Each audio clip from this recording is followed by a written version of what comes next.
ఇప్పుడు చలికాలం వర్షాకాలం వస్తుందండి. ఈ వర్షాకాలంలో చలికాలంలో చాలామందికి ఈ ముక్కు ప్రాబ్లం, రైనైటిస్ అంటాం, అలానే గొంతు లంగ్స్ ప్రాబ్లం, ఆస్తమా ప్రాబ్లం అంటామంట. ఈ ఆస్తమా రైనైటిస్ ప్రాబ్లం చాలా ఎక్కువగా ఉంటుంది.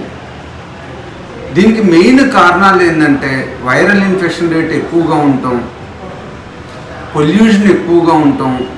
ఇవి రెండు కూడా especially viral infections, bacterial infections ఈ పొల్యూటెడ్ కోల్డ్ వెదర్లో బాగా గ్రో అవుతాయి అన్నమాట. దానివల్ల మనకి ఈ ఇన్ఫెక్షన్ రేట్ ఎక్కువగా ఉంటుంది. ఇన్ఫెక్షన్ రేట్ ఎక్కువ ఉండటం వలన ఆస్థమాటిక్ అటాక్స్ అంటే వీజింగు, దగ్గు చాలా ఎక్కువగా ఉంటాయి అన్నమాట.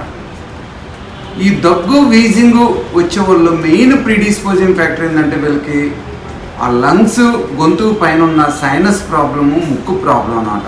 మనం వీటిని కనుక ప్రివెంట్ చేసినట్లయితే, వీటి ఇబ్బంది లేకుండా చూసుకున్నట్లయితే చాలామందిలో ఈ ఆస్తమా ప్రాబ్లం చాలా వాటికి కంట్రోల్లో ఉంటుందండి. మెయిన్గా ఎవరికైతే తుమ్ములు వస్తాయో, ముక్కులమ్మిటి కారుతుంటుందో, ముక్కు మూసుకుపోతూ ఉంటుందో వాళ్ళకి మనం ముక్కుని ఎండోస్కోపీ విధానం ద్వారా, సిటీ స్కాన్ ద్వారా ఎగ్జామినేషన్ చేసుకొని ముక్కులో ఏమన్నా కండ సైజు పెరిగిందా, బోను వంకర ఉందా, ఇన్ఫెక్షన్ ఉందా అవి చూసుకొని వాటిని మనం సర్జరీ ద్వారా కానీ మెడిసిన్స్ ద్వారా కానీ కంట్రోల్ చేసుకున్నట్లయితే వీళ్ళు చాలా మందిలో ఆస్థమాటిక్ అటాక్స్ తగ్గుతాయండి.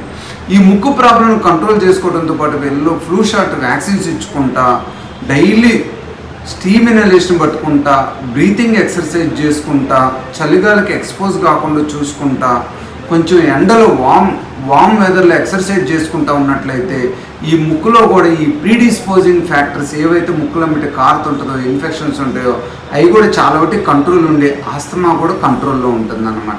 చాలామందిలో కూడా సైనస్ ప్రాబ్లం ఉన్న వాళ్ళు ఆపరేషన్ ద్వారా, మెడిసిన్ ద్వారా సైనస్ని తగ్గించినట్లయితే వాళ్ళ ఆస్తమా కూడా కంట్రోల్లో ఉంటుంది.